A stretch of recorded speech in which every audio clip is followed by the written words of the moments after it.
Hi guys, and welcome back to the home theater tour videos. And today I wanted to take a look at the Victrola that I have in my living room as sort of part of my theater, but not really working. I've promised this video several times, so I thought maybe it would be time to open it up and show you what's going on with it. This has been in my family since the very beginning. I believe it was my great-grandmother or great-great-grandmother who bought it. And I believe it's from probably about 1923. Thank you, Nova, for adding to the video. But anyway, that's what it says on the Victrola itself. So, here, let's get into it and I'll show you how it works. Now, as you probably noticed on the top here, we have a lot of scratches going on. And that's been like that for a long time. If I remember right, I don't think I had it when that happened. But anyway, yeah, bad scratches. And I'd love to fix it, but as anyone will tell you, you don't want to refinish antique furniture. It's much better to have the original, everything original. And it's not that I'm looking to sell it or anything. I don't plan to sell it. It's been in my family since the very beginning. But I also don't want to do anything stupid to it. So, despite the scratches, it's all original, and I want to keep it that way. But anyway, let me open it up and show you what's inside. Okay, here's the first opening. This is where you'll find the Victrola side. And as you can see, it's made by the Brunswick Radiola company, based in Chicago. Here's the platter and the needle. And if you look on the side, that is where you would wind it up. So, for instance, if it had a spring, which it does not have a spring, you would wind it there. And this is a sort of volume control, but actually it's just opening and closing a valve that makes the sound either stronger or softer. So this thing is all mechanical. No electricity, no circuitry, nothing. Just old-fashioned mechanics. And this here is the needle, or the stylus, and the diaphragm. So you can see how the needle here scratches on the record and sends the sound up into the diaphragm, and that's what vibrates, just like a speaker. And then the metal tube, that's what takes it down into the cabinet. And this is what you open when you want to listen to a record.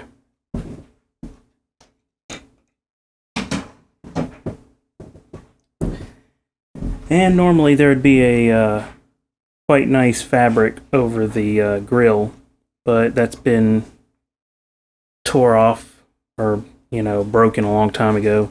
Another thing that I think that's a case where it's acceptable to repair it, even though it won't be original. Because, yeah, it does detract from the look, definitely. I plan to restore this one day when I have time and a little money to put into it. And the grill actually does come off. So that's what it looks like on the back. That is the cone, which if you follow that cone up, that will go all the way up back to the metal needle and metal hole you see there. So it amplifies all mechanically like pretty much like a horn. And I'm sure everybody's familiar with the classic Victrola, that the phonograph coming out of it, the horn. But this is a different kind of system that is just a big piece of furniture that you would put in your living room. And here's what the horn looks like on the inside. It's a very thin type of wood. I think that does best for amplifying the sound. And then over here, this part is completely empty.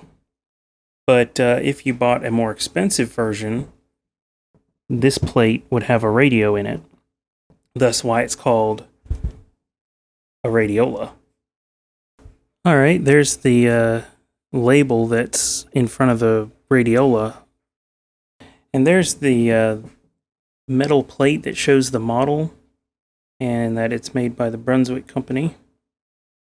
And this is the speed adjustment next to the platter, where you can either speed it up or slow it down.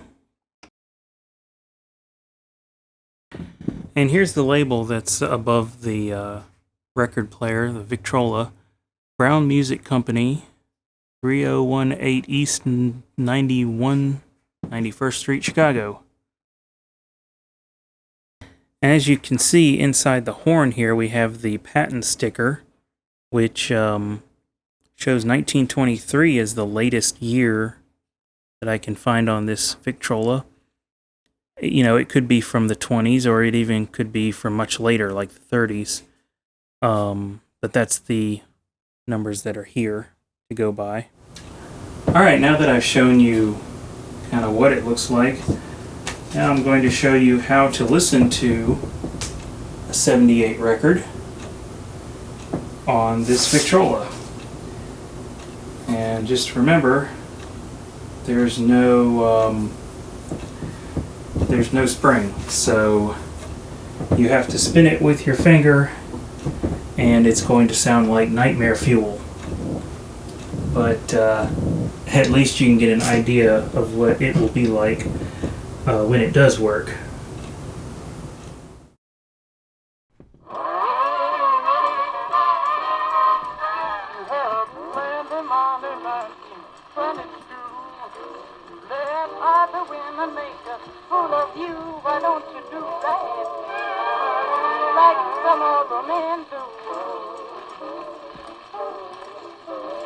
Get out of here and get me some money too.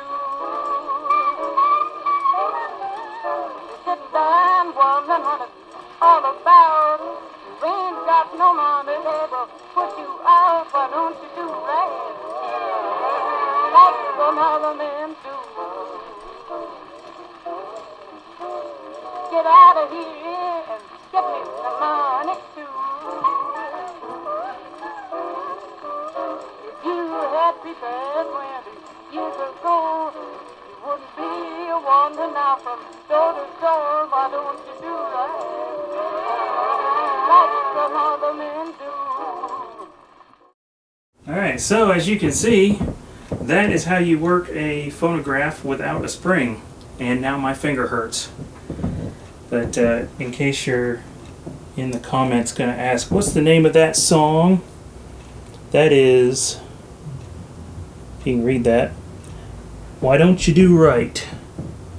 Benny Goodman and his orchestra. Vocal chorus by Peggy Lee. And I picked up a bunch of 78s from a antique store, real cheap, just to play around with it, and that was already about 10 years ago. Yeah, I haven't really sought out a lot, but I have about half a dozen 78s here. Not in great condition, but it's hard to find any of them in great condition. I also have lots of spare needles, so I shouldn't have any want for those anytime soon. I hope you enjoyed watching the video and found it entertaining at least.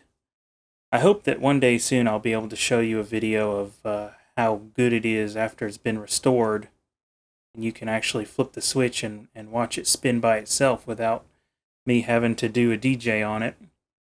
But hey, at least I was able to keep up with the RPM, and it didn't sound too much like Nightmare Fuel, maybe just a little bit. but not too bad. And at least you're able to get a good idea of what it would sound like. And in case you're wondering, here I can show you what these drawers are all about. They're just a little extra storage space. This one is where you can keep your records. And I also have some 45s in there too. And in this one's just kind of a cubby. I guess you could keep your gun in there or something. Until next time, take care. Thanks for watching.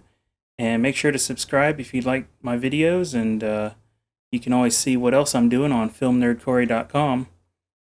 Take care. Until next time.